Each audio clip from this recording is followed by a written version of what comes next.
একসময় যে শাসকের বিরুদ্ধে কথা বললেই নেমে আসতো কঠোর দমনপীড়ন, এবার সেই বাশার আল আসাদের বিরুদ্ধে এলো মৃত্যুদণ্ডের রায়। সিরিয়ার দীর্ঘ গৃহযুদ্ধের সময় সংগঠিত অপরাধের দায়ে সাবেক এই প্রেসিডেন্টকে দোষী সাব্যস্ত করেছে আদালত।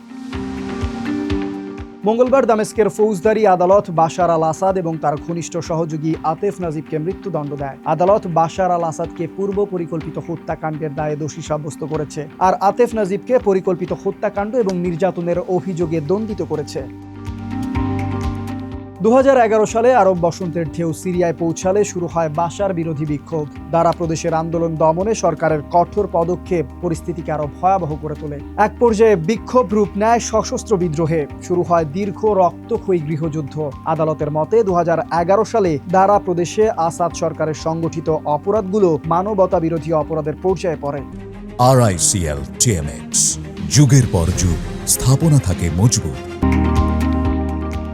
অন্যদিকে আতেফ নাজিব ছিলেন বাশারের চাচাতো ভাই। তিনি তখন দারা প্রদেশের রাজনৈতিক নিরাপত্তা বিভাগের প্রধান ছিলেন। আদালতের অভিযোগ অনুযায়ী 15 বছরের কম বয়সী শিশু হত্যাসহ গুরুতর নির্যাতনের ঘটনায় তার ভূমিকা ছিল। তবে বাশারের শাসনের পতনও হয়েছিল নাটকীয়ভাবে। 2024 সালের ডিসেম্বরে বিদ্রোহীরা দামেস্ক দখল করলে পরিবারের সদস্যদের নিয়ে সিরিয়া ছেড়ে রাশিয়া পালিয়ে যান তিনি। নাজিব অবশ্য পালাতে পারেননি, পরে তাকে আটক করে বিচারের মুখোমুখি করা হয়।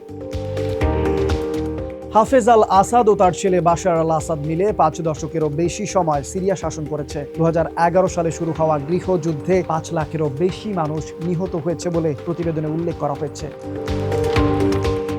আসাদের বিরুদ্ধে এই মৃত্যুদণ্ডের রায় শুধু একজন সাবেক প্রেসিডেন্টের বিচার নয়, দীর্ঘ সংঘাত, দমনপীড়ন এবং প্রাণহানির পর সিরিয়ার জবাবদিহিতার নতুন অধ্যায়ের সূচনাও হতে পারে এই রায়।